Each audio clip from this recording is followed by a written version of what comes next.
All right, let's dive in. Today, we are decoding the mental operating system of the world's most dominant athletes.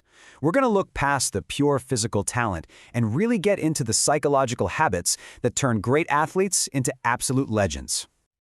So, what really separates a talented athlete from a truly dominant one? Think about icons like Serena Williams or Simone Biles. These are people who don't just win, they completely redefine their sports. What is their secret ingredient? Well, the answer, and this is really the whole point of our explainer today, is that the real difference maker isn't just physical skill. Nope, it's a mental framework.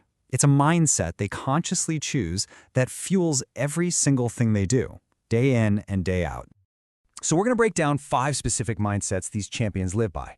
And here's the best part. This isn't some kind of magic spell just for the elite. These are real, accessible mental tools that, honestly, anyone can pick up and use to go after their own goals. First up, obsession over balance. Now, this isn't about finding some nice, comfortable work-life harmony. No way. This is an unapologetic, relentless drive toward one single, massive goal. Look, it's a double-edged sword for sure, it can lead to burnout, but for these athletes, their entire life is structured for mastery, not for comfort. I mean, you see this with Serena Williams, who famously trained while she was injured and pregnant. It's right there in Simone Biles, who pushed gymnastics to a whole new level with skills nobody else could even dream of attempting. And with soccer star Alexia Putellas, her rise to the top was just this quiet, obsessive refinement of her craft. This quote from Serena just captures it perfectly. For her, winning wasn't some special occasion. It was the baseline. It was the standard. And that shift right there, from a goal to a standard, that is the very definition of this obsession mindset in action. It changes everything about how you approach your daily work. Okay, next up is a totally different kind of strength. Lead through struggle. This has nothing to do with pretending you're flawless or perfect. It's about building trust by being honest about your vulnerabilities and taking responsibility, especially when things get really tough. Basketball legend Sue Bird led entire dynasties by being open about her injuries and just adapting her game. Naomi Osaka completely redefined what leadership looks like by publicly putting her mental health first. And Allison Felix fought for maternity protections before coming back to the track to win more Olympic medals. They all led by being real. Sue Bird just nails the essence of this. Real leadership isn't about faking perfection. It's about guiding people through the mess and doing it authentically. It's this huge shift from just having authority to having real influence. So as we go through the next few mindsets, I want you to start thinking, which one of these really speaks to you right now? Which one aligns with the goal that you're chasing at this moment?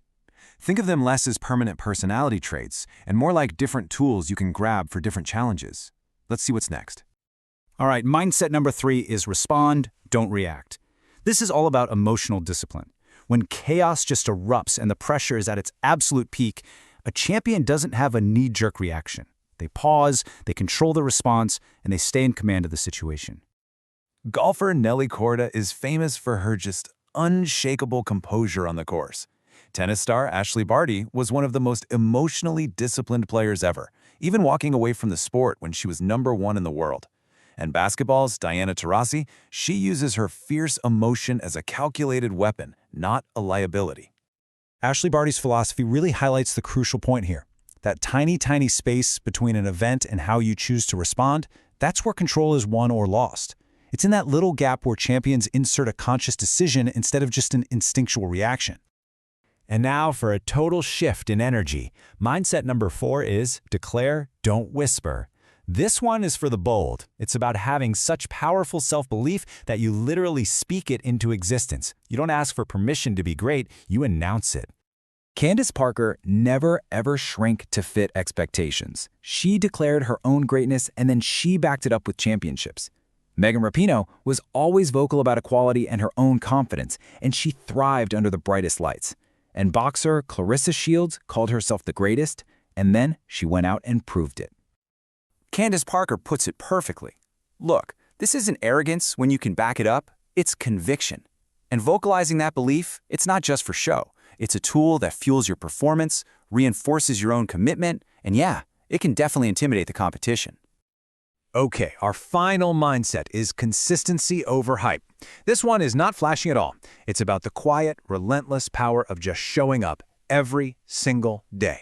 It's about valuing the boring, fundamental work that compounds over time into just undeniable excellence.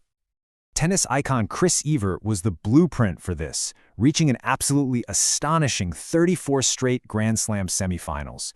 Soccer's Christine Sinclair became the all-time international goal scorer through decades of just steady, drama-free performance. And runner Sifan Hassan trusts her process, competing at an elite level across a whole bunch of different distances. You know, this might be the most profound idea of all. Excellence isn't a single act, it's a habit. It's forged in what you do when nobody is watching. It's that daily, often boring, choice to be great. So we've explored the theory. Now, let's get practical. How can you actually start to cultivate one of these mindsets? Well, we're going to walk through a simple 7-day challenge based on that first mindset we talked about, obsession. So here's how it works. On day 1, you declare a single, uncomfortable target. Then, for day 2, you block out 90 minutes on your schedule for only that thing, no multitasking. On day 3, you identify your go-to excuse, and you do the work anyway. And for day 4, find a way to track your performance objectively. Let feedback replace feelings. Then, on day 5, you focus on the fundamentals, that monotonous but totally necessary work. For day 6, you add pressure, maybe with a time limit or by telling someone to hold you accountable. And finally, on day 7, you do an honest review. What got better? What did you learn? Did this obsession create clarity for you or just chaos? And that brings us to a final question for you. Think about the 5 mindsets we just covered: obsession, leading through struggle, responding, not reacting, declaring your goals out loud, and consistency. If you had to choose just one to really live by for the next week, which would it be? That's the challenge. Pick one. Commit to it for just 7 days. You might be completely amazed at what starts to shift when you intentionally adopt the mindset of a champion.